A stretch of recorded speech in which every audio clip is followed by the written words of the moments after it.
about writing about homicide, I used to write about good people who try to do good things, and no one ever read anything I wrote.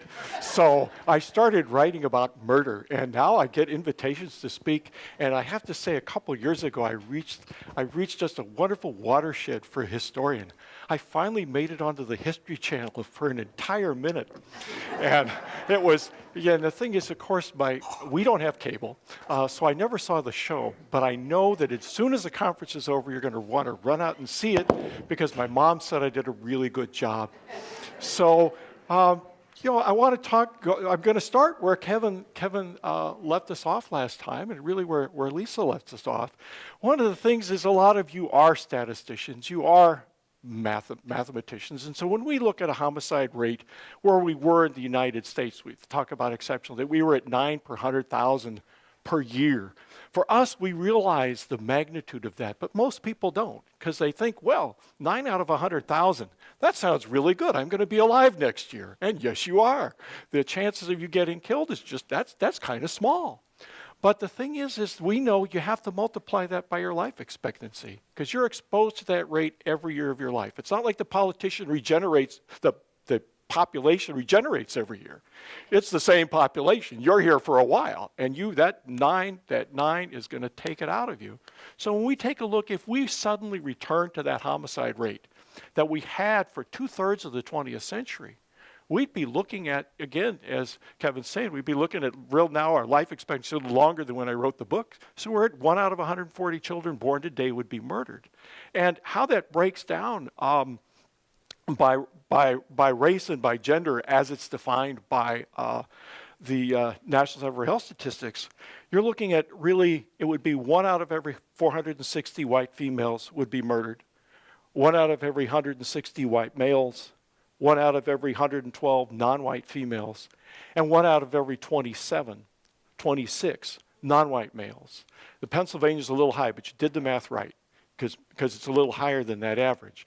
But that's a stunning statistic. And when you think about who is harmed by a homicide, it doesn't just destroy the life of the victim. It destroys the life of a family. It destroys a community. It destroys the life of the murderer. What pain it brings to the murderer's family. I happen to have, I don't know why they let me do it. I was the third alternate on a homicide trial. And just see, the lawyers, actually, I know a lot of you are lawyers, they were taking bets. They said, you are, given what you do, you will never be asked to serve in a jury. And the first murder trial that came, I got grabbed. Why? Because we had the veneer, the 45 people. I was number 44. We almost finished it, and they said they didn't like number 45. So that's how I ended up on something. And the terrible thing is, I told the judge, when I walk in there, my mind works, if I see certain things, I know 90% of the chance they're guilty or they're innocent. I walked into the room, and within 5 seconds, I knew they were guilty. And I went, oh, damn. And it turned out they were, but they pled out. So that I was spared that ordeal. It's the kind of thing but the cost of homicide is terrible. And the thing is, we have to think about that. But the United States has not always been extraordinary in terms of its homicidal nature.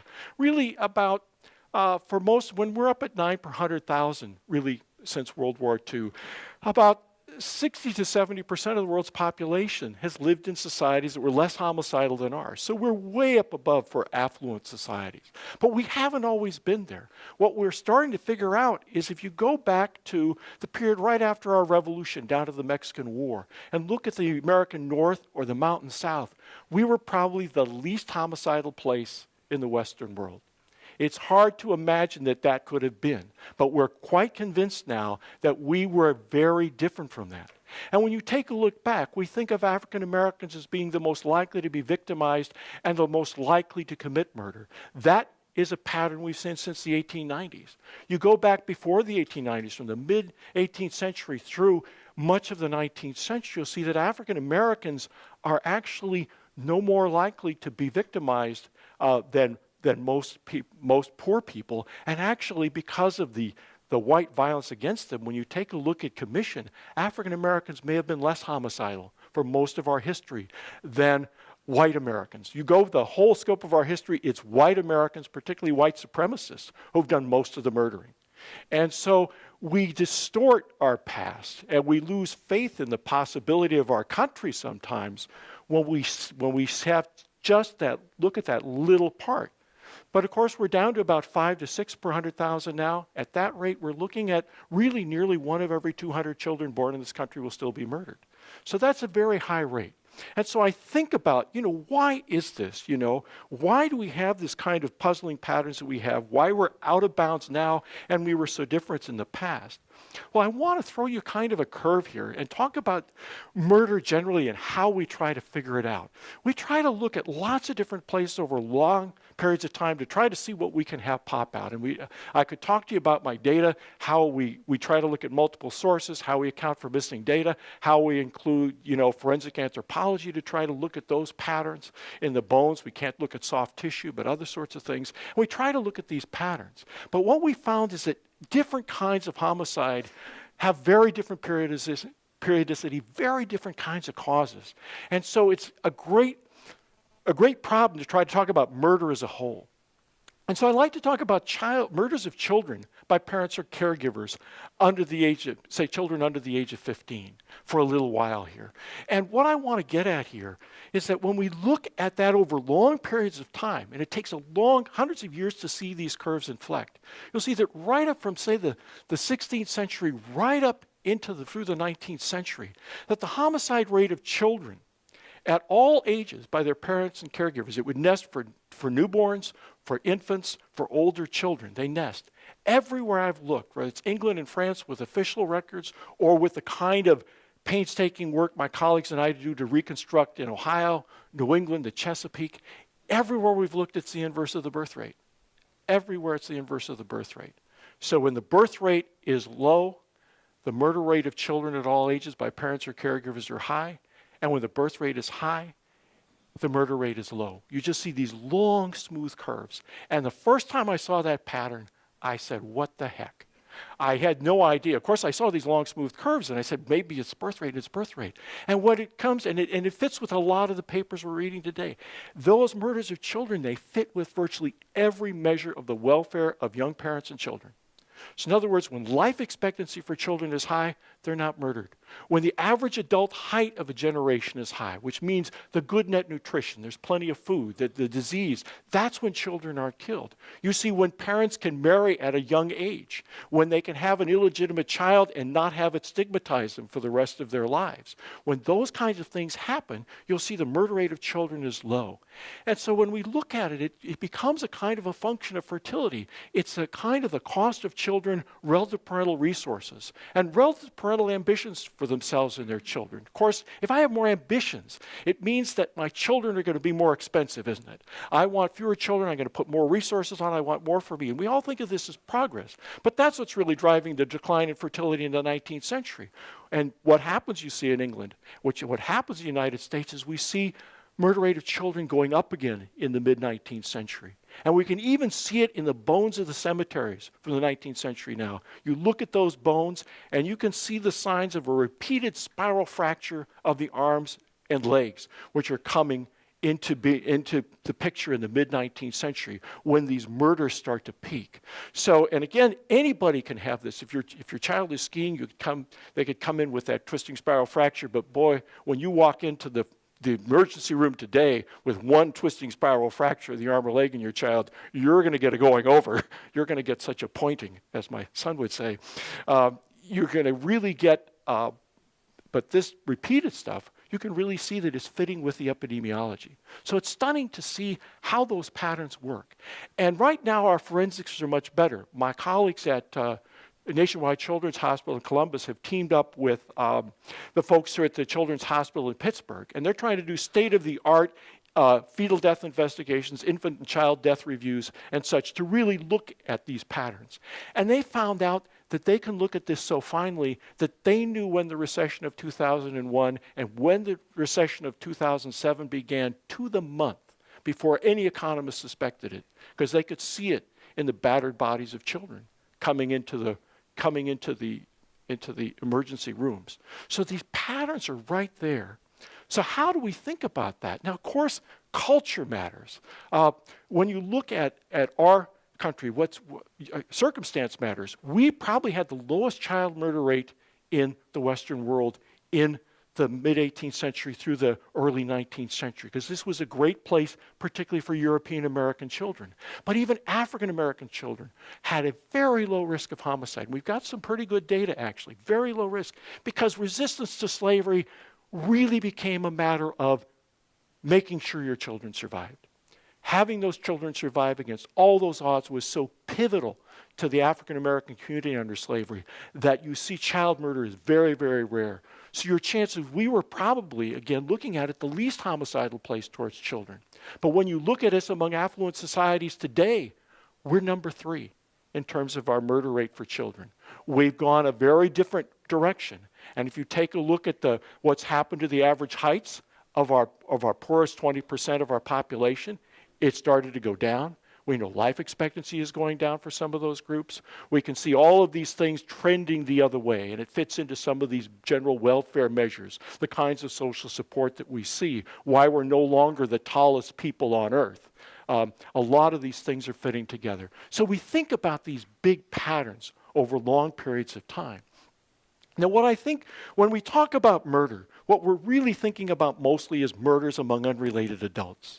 And why I started with this, child murder, is because child murder is such a clear pattern now. And it even fits with the biology. We think about biology and how it might fit. We know that human beings are similar to a fifth of all primates. A fifth of all primates are what we call collaborative child rearers. What does that mean? It means that the mother cannot produce enough calories by herself to raise the litter or to raise a child. When you think of human beings, it takes 13 million calories to raise one of us to adulthood. A tremendous amount of nutrition. And that's beyond the capacities of a woman to do by herself. She needs social support. She needs significant others. She needs a family. She needs a spouse. She needs all of this support. She needs a good environment. And this is the same way it is for tamarins and marmosets. They're cooperative child rearers. And what happens is if their spouse, who helps them get food, if that spouse dies, what they will do is they'll kill their new litter. And if they don't have enough daughters, there isn't enough food out there, if it's a scarce year, they'll kill their daughter's daughters. And sons. They'll kill them all off. It's kind of, if you've ever been to the zoo and see tamarins and marmosets, they're so cute. It's just very scary to think of all this, out of their mouths. It's a horrible thing, but they do. And human beings, it's interesting how we're set up. More and more as the biology starts to get better, we understand, when we look at maternal infanticide, what's interesting about it is we know when we're under stress, our cortisol level goes up, right? You've probably heard of cortisol will go up. So cortisol level goes up. What effect does that have on a human female's body? It interferes with your cycle in the luteal and follicular phase. So when your cortisol goes up because you've got a damaged relationship, because you've got frustrated ambition, because you've got economic problems, what happens? The cortisol level goes up and you are less likely to be able to become pregnant. Your body is telling you this is the wrong time to have a child. Concentrate on the ones you already have or wait. It means that in the first 3 weeks of your pregnancy, you're 3 times as likely to miscarry. Your body is telling you something that you're not even aware of. You are under too much stress. This is the bad environment. And so you're looking at millions of years of evolution. And what's very tragic is once that 3 weeks is off, your body's committed.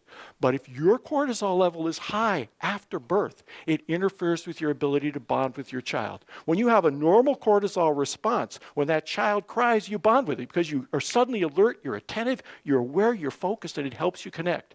When you're up here with your cortisol level and that crying happens, that's not your response. It's frustration. And so it leads to abuse. It can lead to neglect and all those sorts of things. So what we're trying to do is put together the forensic archaeology, the epidemiology, the historical epidemiology, the modern epidemiology, the evolutionary biology, and try to see if we can get them to nest together. And what's so exciting to me is to see that it's starting to fit together in really interesting ways. So this is where we're working on it. Now, if I look at a problem that we're really looking at. When we talk about that murder rate 9 per 100,000, what we're talking about is murders among unrelated adults. I don't have time to talk about romance murders, marital murders, family relative murders, they follow different patterns too. And what's stunning about the murders among unrelated adults is they don't follow those long, smooth curves that inflect over long periods of time. They're jagged, and we could see that in Lisa's thing. All of a sudden, between 1966 and 1972, boom, our homicide rate soars, and it stays high there right until the 1992-3, and then it drops by a third, and we've been in a plateau until we saw another little dip 2009-2010, which I'll talk about. I think I know what that might mean, but a historian trying to look at 2 years and saying, I know what that means, we know we're going to get killed. So, but they're jagged like that. And the question is, why would that be? It's such a puzzle. And we've tried to look at it from liberal and conservative points of view. I tried lots of different theories on trying to figure this out. And all of my theories died a horrible death in the face of the evidence. I'm sure many of us have shared this experience. They say, have a hypothesis tested. Okay, it's wrong. Now what? And that's your sort of experience as a historian. You try to think about, now what am I going to do with this messy data that I totally don't understand? But when we try to run it through things like, is it unemployment? I saw a lot of you were right on the same page, so I'm telling you things you already know. But we know when we try to run it through unemployment, how does that work with a decline in homicide from 1934 to 1941? How does it work with the really high employment rate in the late 60s and early 70s, when poverty was actually going down? So if we take a liberal explanation, it doesn't really work. And if we take a conservative explanation, if we try to take a look in terms of the number of people in prison, law enforcement, we knew that we were already, even though we were not far away from other people, we still had a lot of people in prison in 1965. We spent a lot on law enforcement. We were very effective at all those things, actually, compared to most of the world. And still, we were helpless when that homicide rate peaked. So the question is, what is it? It's very hard to put it in conservative or liberal terms. And so what's happened is 4 or 5 of us scholars, independently in the mid-1990s, started to think about something different, feelings and beliefs. And of course, for those of you who are in law, I hadn't read Tom Tyler yet. I should have. My mistake. I read it finally in 2003 and said, hey, that's a good book. And so Tom Tyler, but thinking about legitimacy, thinking about feelings and beliefs, it seems to be more abstract things. So if I were going to say, what are the real causes of a low homicide rate? You can see that homicide rates can be very low. First thing you need is political stability.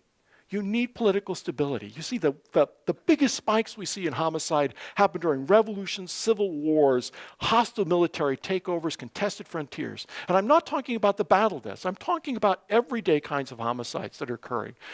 Bar fights, rapes, robberies. When you don't have that assurance that there's a government out there, even if I don't like that government, if I feel, my life and my property are in jeopardy, I can't defend myself. All sorts of bad things happen. So those homicide rates can spike really not just to 10 per 100,000, but to 100 per 100,000, 200 per 100,000. It's hard to imagine that if you take a look at what our homicide rates were in the early period of the 17th century, the homicide rate in New Netherlands and New England, Puritan New England, in the early part was 120 per 100,000 per year for the first, 10 or 20 years. You take a look at the Chesapeake, it's 250 in Virginia, it's 450 in Maryland. These are huge murder rates on those contested frontiers. You take a look at our cattle towns. You take a look at our mining towns. It's incredible how high those homicide rates can be in the contested parts of the Revolution in the South, Civil War. So they can really peak at a very high rate. Secondly, a sense that the government's legitimate. That somehow, I'm empowered, I'm included. This is a government that represents me. That it's not to say, of course, that the government does everything you want it to do. That's not what it's about. It's something deeper. And it doesn't track with presidential approval ratings. I checked that out. Because that's too up and down. It's something deeper about the way I feel about my society. And it's a kind of an irrational thing. It's sort of, if I feel that my government, my society has my back, if I feel somehow that I matter, that I'm included, it means that insults or kinds of the pressures of life, it can run off my back. But if I feel disrespected, if I feel disempowered, if I'm angry about that situation, if I feel my government's corrupt, every little thing can set me off. And that's why it's so hard to understand murder from a relationship point of view, because it's the anger I bring to that, whatever encounter it is, that really seems to matter more than that relationship itself. A sense of empathy or fellow feeling or kinship that goes beyond the bounds of family. Can be on the basis of race or religion or nationality, but something that binds us together with people we don't know well. That can lead to a lower homicide rate. Oddly enough, it makes us less likely to kill our friends and acquaintances if we feel a bond with people that we don't know. And again, a sense that the social hierarchy is legitimate, that my place in the social hierarchy is either where it should be or someday it will be, that I can find a decent place in it. And it doesn't mean that it's culturally defined. In other words, if I will see that some caste societies have lower homicide rates than some that are more egalitarian, if I accept that idea about how a society can work, I'm not going to be homicidal. But if I believe that my society is not living up to the ideals or not giving me that chance, I can be very homicidal. So we look at these kinds of things. Now, if I were to come up with what I found is the best correlate of the homicide rate among unrelated adults in the United States from colonial times to the present, well, through the early 20th century, what would it be? It's the percentage of new counties in any decade that are named after national heroes. How weird is that?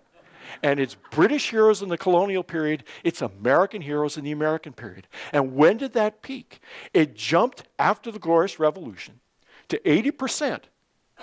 And what you see is in the late 17th century, our homicide rate crashes. And it's low to 1765. That's the break point. You come and you see that we don't like British heroes anymore. Goes to zero. By God, goes to zero by 1790. We become very patriotic. But we don't really hook into being American until really the 1820s and 30s. That's when that peaks. And when is our homicide rate the lowest in our history? It's right when that is highest. And we come to the Mexican War and we start fighting with each other.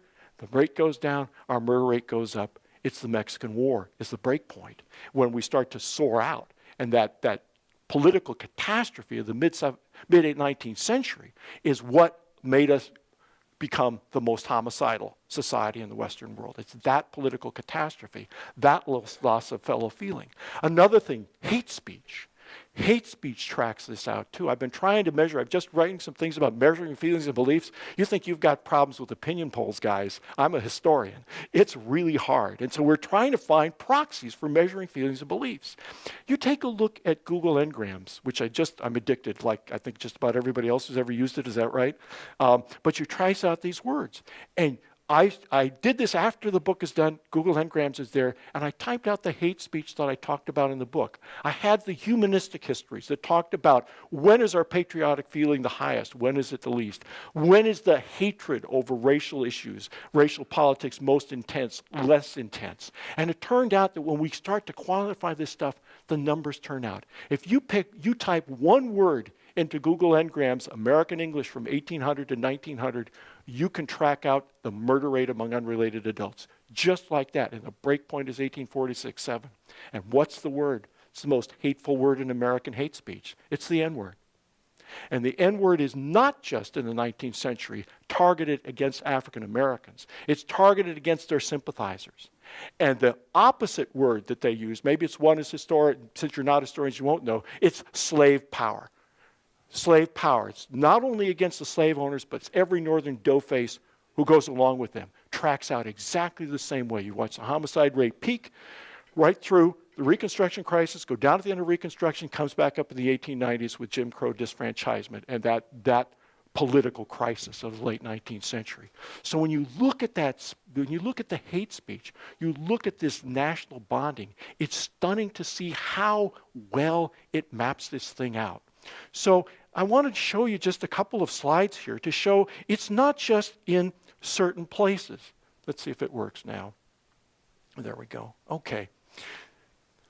What you can see if we take a look at France in the 19th century, what you can see is every time there is a revolution, 1830-31, 1848-50, 1870-71, you see the homicide rate spike. But it doesn't just spike in Paris, where there's a political conflict. It spikes in Corsica, where they can't even speak French. Think about that. And there's no political homicides out there. This is all honor killings and property killings. Isn't it weird? How do they know to kill each other right on cue? It's a stunning sort of thing.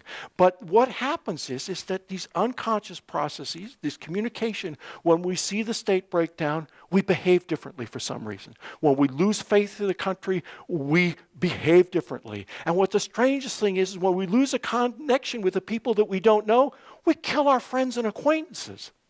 That's what's so weird. Well, guys do. Very weird behavior. It's mostly male behavior, but the females go up and down at a lower level. You see them responding in the same way. So I don't want to talk about gender difference right now, but they do go up and down with these same kinds of things. But you can see that pattern, that the same national pattern is repeated in Corsica, and it goes around political instability.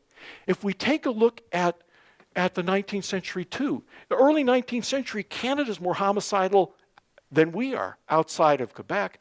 England and Wales are more homicidal than we are in that early period. And if you take a look at British history, what happens is we know, I don't know if you're historians, you know we're not going to have a revolution during the Napoleonic Wars. We're going to fight this out, but what you're going to see is we're going to have this fight, and then we're going to enfranchise people. What happens with Peterloo? Essentially, the slaughter at Peterloo, the Democratic activist says, we're not going to have a democracy. We're not going to broaden the franchise. And what happens in the murder rate? Boom. All through the Chartist periods high, you come to the Second Reform Act, which enfranchises whom? It enfranchises properly as household heads of the city. Suddenly, boom, your homicide rate goes down, just like that. And then the Second Reform Act, property as household heads in the countryside, boom, it drops again. So what you see is enfranchisement and empowerment makes a dramatic difference and a sudden difference in the rate at which people in England kill each other. This is from Gary Lafree's wonderful work. Gary Lafree and Roger Gould and Manuel Eisner are other scholars like me who sort of sorted this out independently. And you take a look at our homicide rate, 1958 to 2002 here, homicide rate versus the percentage of people who say in any given year, I trust the government to do the right thing most of the time. When we trust the government to do the right thing most of the time, we don't kill each other. Here's your homicide rate, and there's trust in government. Trust goes down, homicide rate goes up, trust goes up in the 90s because of divided government, oddly enough, and you see the homicide rate go down. You'll see the similar thing when it comes to, do I believe public officials are crooked? You'll see them go together just like that. So it's stunning to see how much trust in these issues really correlate. It's like a 0.65 R-square. And take a look at another one, and this fits with Lisa, and it fits with what James is going to talk about in a minute. Take a look at support for capital punishment and how it lags by 2 or 3 years with the homicide rate. So in other words, the punitiveness, that desire to punish fits in here. But over the long period of time, we've lost interest in capital punishment. If you take a look at that over the long, long period of time. So we don't want to, when a historian says, wait a minute. And one of the funniest things about that big surge in homicide in the mid-19th century is we didn't necessarily become all that more punitive. That's one of the puzzles that we'll have to try to figure out. I don't know why, but we can talk about it. Okay.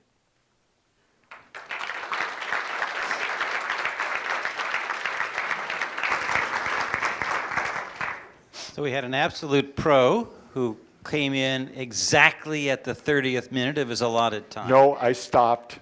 She showed me the sign and I stopped. What about a minute over? An absolute pro does it with a plum. I really had another hour to go.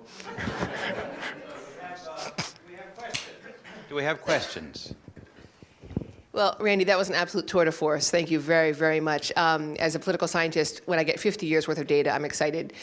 So to have that longer trajectory is absolutely fascinating. And what I hear you describing is almost a kind of ecological process that really transcends a lot of the things we tend to want to use as explanations, things that are these macro forces that operate really outside of the kinds of mechanisms we often think about controlling and rejiggering and so on. Yeah. So I wanna, I guess, push. It's about nation building, successful nation building. I want to push back Exactly a little bit on a couple of things and see what you have to say. One is, so the higher birth rate, lower, what was the, Yeah, it's you hard, tripped isn't me it? up there for a second. Yeah, okay. The higher the birth rate, the lower the murder rate. Until we have effective contraception come in the late 19th century, some things change. But when you don't have effective contraception, it's the inverse Right, of the birth rate. right. Yeah.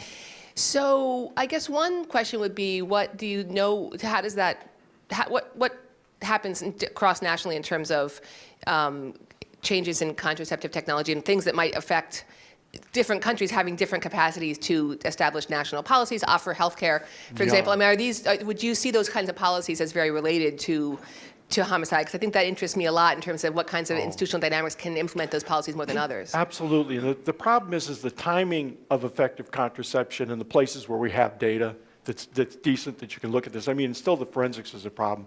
But France and England and the United States make the demographic transition to effective contraception almost simultaneously at the end of the 19th century. Germany does too, and that's where we have our data.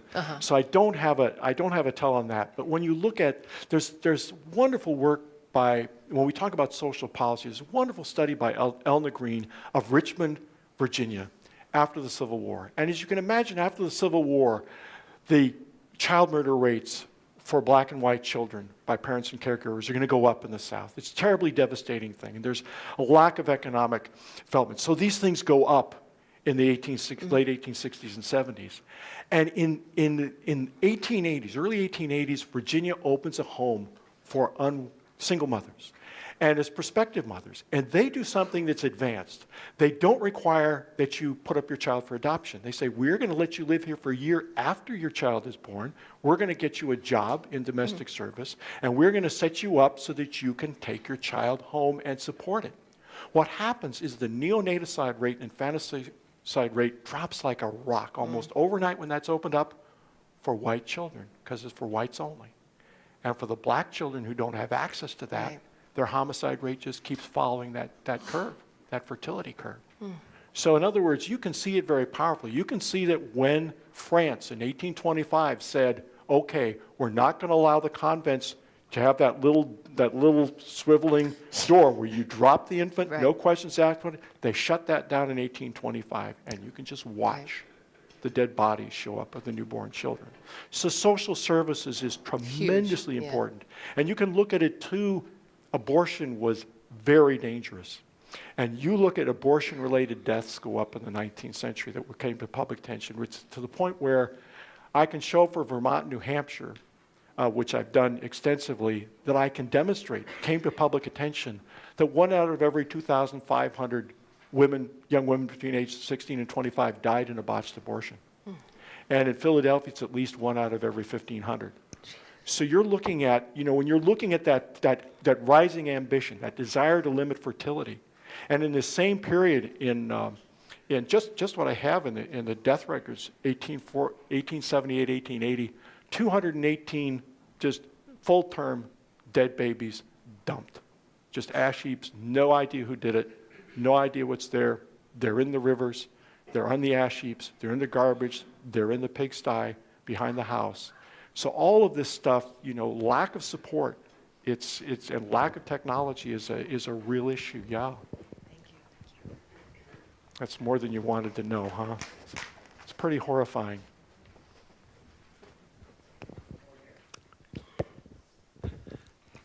Thank you, Professor. The question I have, two-part. Did this data, was it supported, for instance, in Germany under Hitler and in Russia under Stalin, when you would think there would be a great deal of social displeasure with whoever the governments were? And secondly, you suggested something when you were speaking about data in the last 2 years, and then you managed to elide it and not discuss it. Oh, well, that's in the second hour of my talk. Let's put it this way. One thing, we're looking at successful nation building. Successful nation building is not always on the side of the angels. In other words, you take a look at why our homicide rate dropped in the late 17th, early 18th century. It came after disastrous Indian wars, and it came with the rise of racial slavery, and what dropped was the rate at which white colonists killed each other. They circled the wagons. And you look after King Philip's War, for the 75 years after King Philip's War, that devastating Indian War, 1675, that kills 1 out of every 10 adult male colonists. For the next 75 years, I've not found a single case in which a Yankee-born young man rapes and murders a Yankee-born young woman, or robs and murders another Yankee. They're fighting constantly against the French and the Indians. They're building racial slavery, and they go like this. And so if I take a look at a place like Mussolini's Italy, what you see is, it's a great question.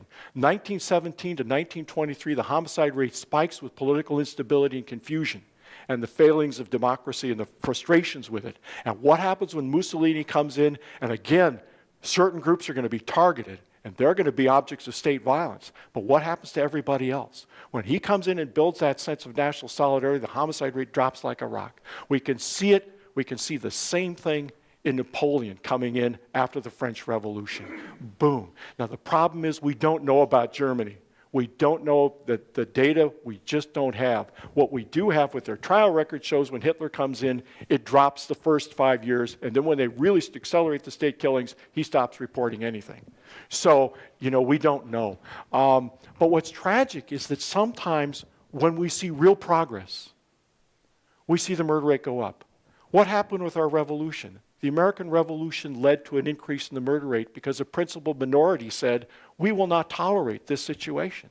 And it takes a while. You delegitimize what you had, but you haven't created the new thing.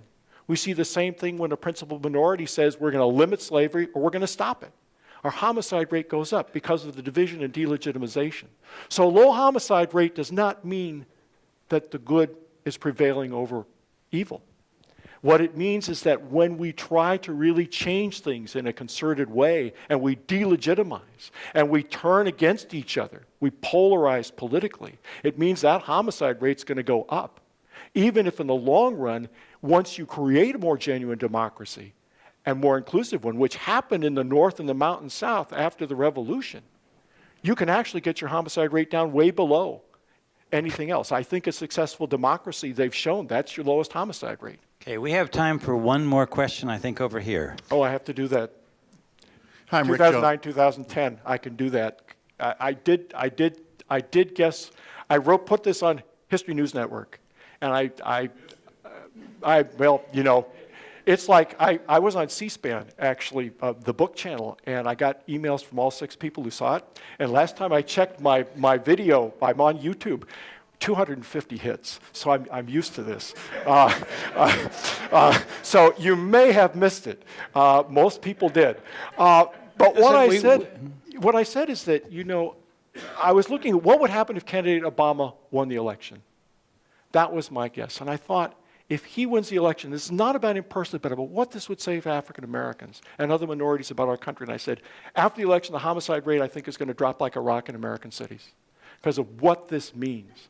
But I was very worried about what would happen in those areas that were most resistant to the idea of a black president. And so I looked at the places that voted more Republican in 2008 than 2004. There's a wonderful map in the New York Times. Many of you saw that. And I wondered, and I said, I'm worried what's going to happen there. Well, all we have now is the aggregate statistics. We still don't have it broken down by race really well. I want to work on that. But the aggregate statistics came out at the end of, end of 2009 for the first 6 months after the election. And that's exactly what happened. Homicide rate dropped in American cities by 15% right after the election. And in those areas, the Upper South, where the birther movement is strong, it went up 10%. Nationally, it's down 8.5. So what you see is that flex. And you see it's going differently when you have a divided society. What one group trusts, another group won't trust. When Reagan comes in, what happens to the white homicide rate? It drops. And that rate peaked at 7 per 100,000 in 1980. Accumulated anger over affirmative action, busing, welfare, defeat in Vietnam, the hostage crisis. All of that anger accumulated, boom, and then Reagan comes in, they affirm it, it goes down. Okay, we have to stop that answer there so we can have the question here. Okay, I'm sorry, Mike. I'm Rick Jones from Marquette University. Yeah. If I can just piggyback off of your recent comments here. Improvements in emergency room medicine actually are affecting homicide rates with life-saving techniques. So if we project to the current or the future, we've have some pretty angry political discourse going on right now. Demonstrations, the 1%er demonstrations, and so on. Homicide rates could remain stable, but it may not be an accurate reflection of how much near-lethal violence is actually taking place. My friends and I are working on this a lot. We work on this a lot, and we figure that we've actually been mapping this out with wounds. We take look at this, we think about, through about 1900, we think about half the people who are murdered would survive today. The big changes, we're very skeptical about that argument that appeared recently about how much has changed since 1960. And, the work that we're doing now, my colleagues and I think that there hasn't been as much a dramatic drop since 1960 as there was with really, antisepsis and amputation and other kinds of things they were doing, they learned through warfare in the mid-19th century had a tremendous effect on pulling those down. And emergency services were actually pretty good, except when you get to the trauma, not having the trauma centers. So again, this is something we're trying to factor in. And what we need is more detailed data, which is why we're now gathering historically every single detail of every wound. How many days it is to die is one of the real tells, because that's a very good proxy. If you survived 2 days in the old days, you would survive today. So what we really do, and your comment, the thrust of your comment is exactly right. We responded the same way. This is a far more violent time than we are willing to deal with because we've masked it. The homicide rate is masking the level of anger, the level of violence. So if we had the same kinds of resources we had in the 19th century, our homicide rates would be, the comparable homicide rate would be probably twice. Very good. Well, thank you for a wonderful talk. Thank you.